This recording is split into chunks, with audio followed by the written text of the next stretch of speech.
Hi friends, and welcome back to No Book Left Behind. I'm your host Mark, and today it's my July TBR video.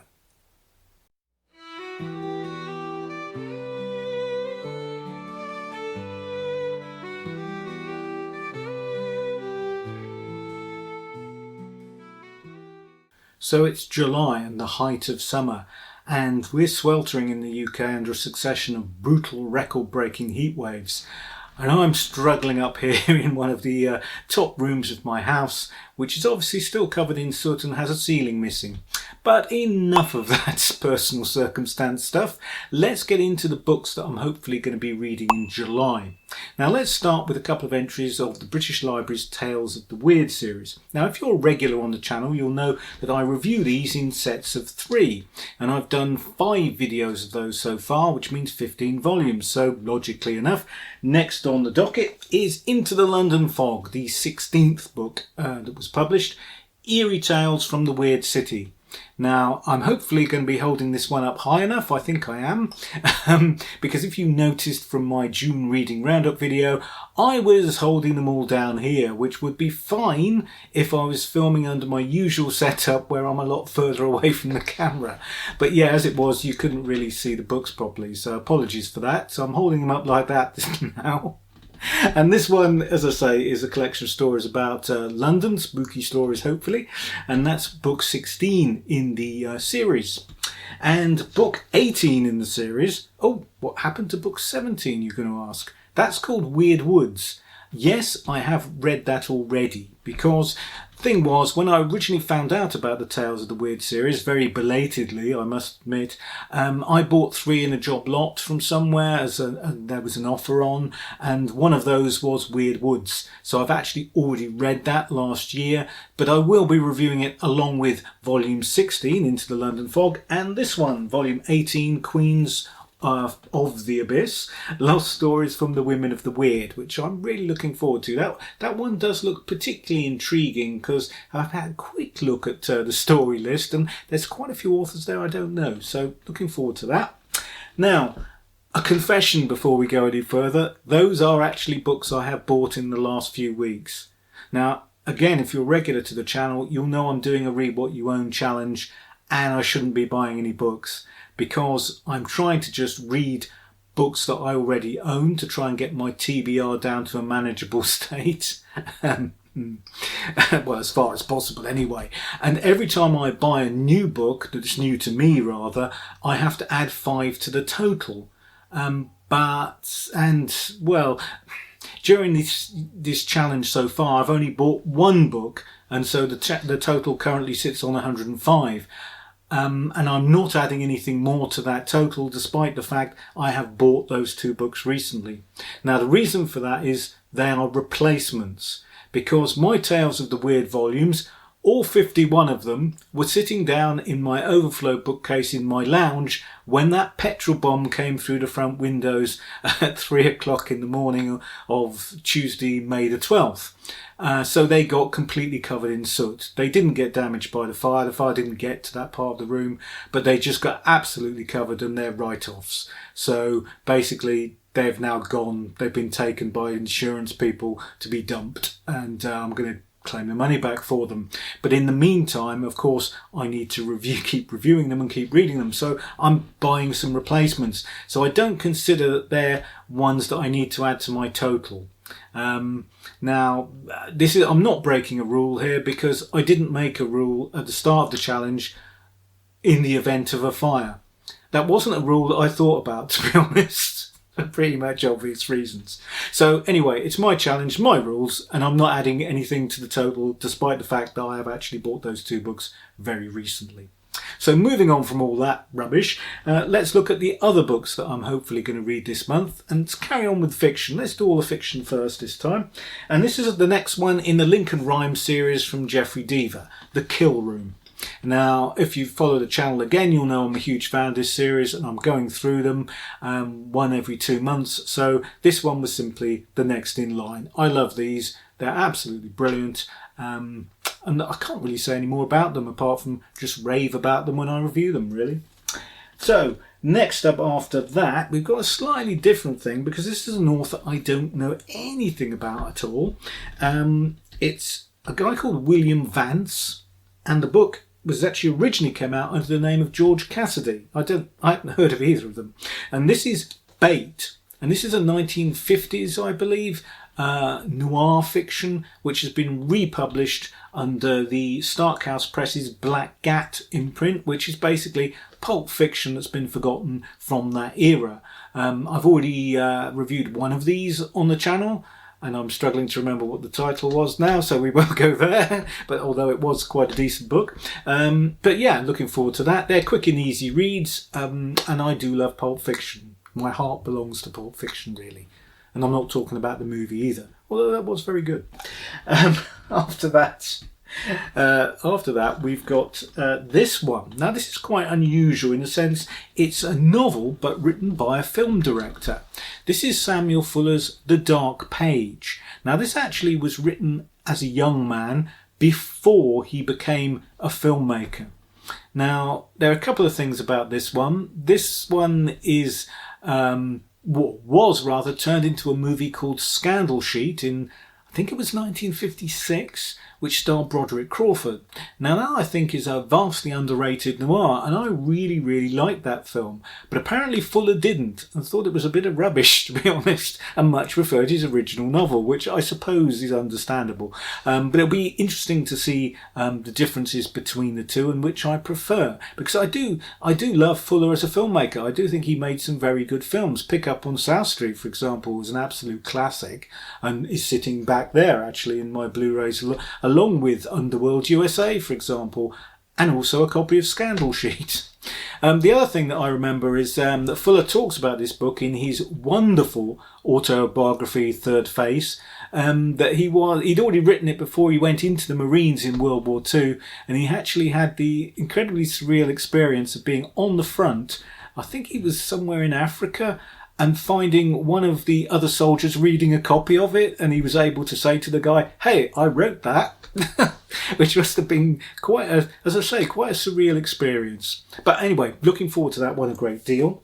Now, finally, in the fiction section, well, is it in the fiction section? And this is the book which gives somewhat confusion to whether I'm reading 5 fictional and 5 non-fictional books this month, or whether those totals aren't accurate, because this one is kind of both.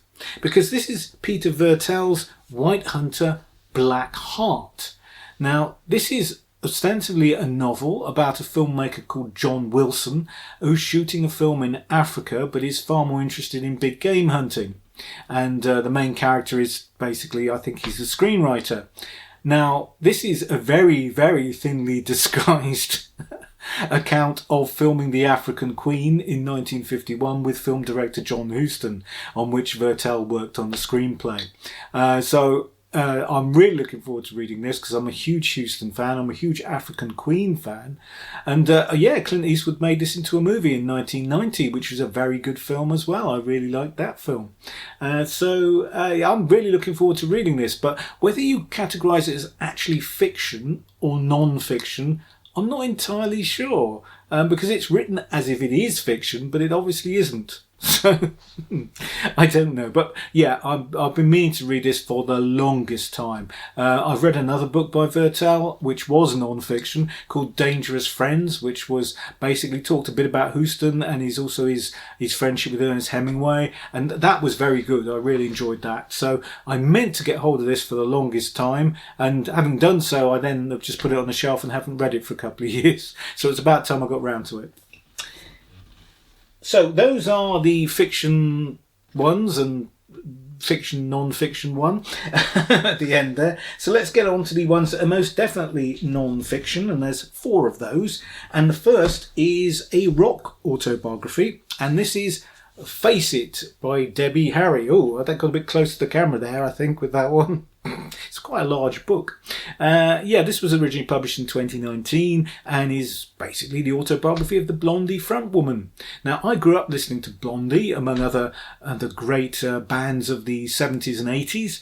And they were a band for me who was a singles band. I have got all their albums, I've heard them all, but for me always the outstanding tracks were the singles. Record companies back in the day, they seemed to know which ones to pick. They really did. They picked the strongest songs. Thin Lizzy, another great band, are the same. I think of them as a singles band too. Anyway, I don't know much about Debbie Harry as a person or her story really, beyond the fact that she always says, I think was it Jeffrey Dahmer she refused a lift from when she was hitchhiking once? Something like that. It's an unverified story. People have disputed it, but she's adamant about it. Obviously she's going to cover that in here. But that's pretty much the only thing I know about her personal life, really. So I've no idea how interesting or uninteresting it might be. Hopefully interesting. But yeah, that's the first of the non-fictions. Another doorstep of a book, but much smaller, so I can actually hold it up without you jumping back from the screen. This is Marilyn Monroe, a biography by Donald Spoto. Now, I am a Monroe fan, but I'm not a huge Monroe fan. I think the only really great movie she made was The Misfits. I think she's brilliant in that, and I think that's a brilliant movie. John Huston again directed. Mainly, I wasn't a huge fan of hers otherwise, because she often played the ditzy blonde character, and I'd never found that very appealing. I know I'm in a real small minority there, especially amongst guys, but I never really found that really did it for me. I found that persona a little bit irritating, if I'm honest. Although I'm not saying she was like that in real life, obviously, because I don't believe she was.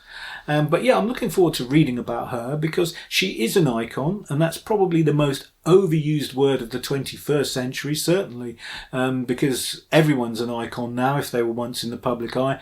I mean, I remember hearing the other day about, I can't recall who it was now, an 80s band were reforming, and apparently they were iconic, according to this article, and I could barely remember who they were. I was like, oh, didn't they have a hit with what was that thing called again? Yeah.